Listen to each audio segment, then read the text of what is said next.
За хэдүүлээ нэгдүгürt бол нэг зүйл дээр бэлохрё гэж бодож байна.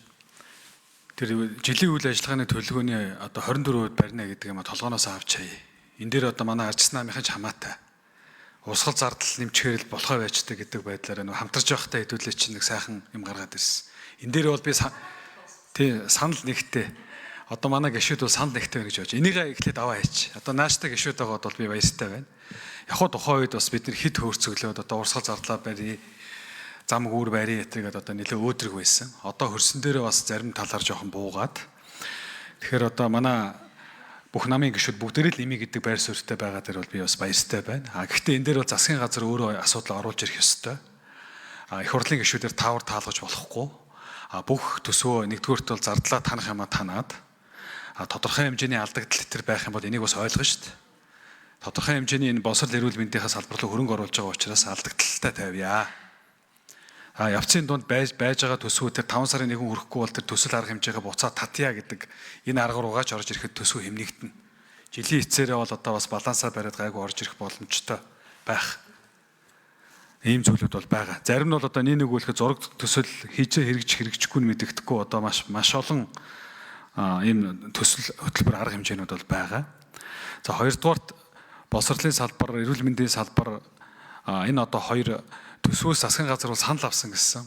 Хамгийн их нь энэ босрол эрүүл мэндийн салбарын хүмүүсийнхаа цалин хөлсийг нэмье гэдэг дээр бол хамгийн санал өгсөн байна гэж ойлгосон. Тэгэхээр энийг санал авсан бол хэрэгжүүлэх ёстой.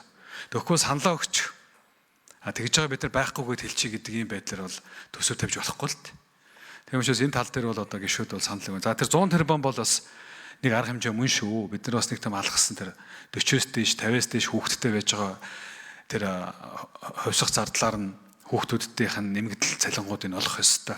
Эсвэл тэр нэмэлт багш нарын ажил бол 70 хүүхэд, 60 хүүхэд, 50 хүүхэдтэй ажиллаж байгаа багш нараас ямар ч үр дүн гүйцэтгэлийн үнэлгээний ихэд бол нэмэр байхгүй шүү дээ. За ийм зүйлийг бол хэлмээр байна. За эрүүл мэнд дээр бол одоо чин бүрийн сайдаа та одоо бас өөрөө сайдын хувьд, салбарын хувьд одоо тодорхой эмчнэрийнхээ цалинг нэмэгдүүлэхэд за нэг ийм хэмжээний мөнгө хэрэгтэй байна гэдэг тоогоо оруулж ирээ. Бид нар энэ дээр чинь бас нэг баримжаа хамаар байна. За босрал дээр бол Наранбаяр сайд 25% гээд байгаа. 560 тэрбум төгрөг хэрэгтэй гээд байгаа. За бүтцийн хувьд яаж нэмэх үү гэдгийг бас бодоорой. Тэр мөрөн дээр одоо тэр хувьсах зардал бол 100-ыг нь олцоо. Одоо 460 гэж яриад байна. Гэтэл энэ үйлдвэрчний хэвлэл чинь цаана үндсэн цалингийн 3.5 гэдэг бүр нэлээд том тоо тавьчаад байгаа. Тэгэхээр энэ тал дээр бол нэг хэлцээр хийгээч. Тэр хөдөлмөрийн яам тэр дахиж хэлцээрээ хий. Бид нар чинь төсөв орохоос өмнө хэлцээрээ хийгээ цалин дээрээ тохироод ороод ирдэг шүү дээ.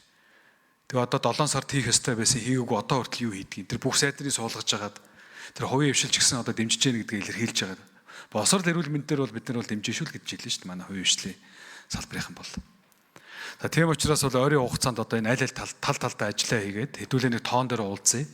За сангийн ам бол одоо тэр хүссэн үсээгүй их хурал дээр бол энийг шаардна гişүүд. Дийлэнх нь шаардна. Энд бай сууж байгаа өргөдлийн байнгын хорооны гişүүд бол бараг 100% дэмжиж байгаа болов гэж би бодож байна.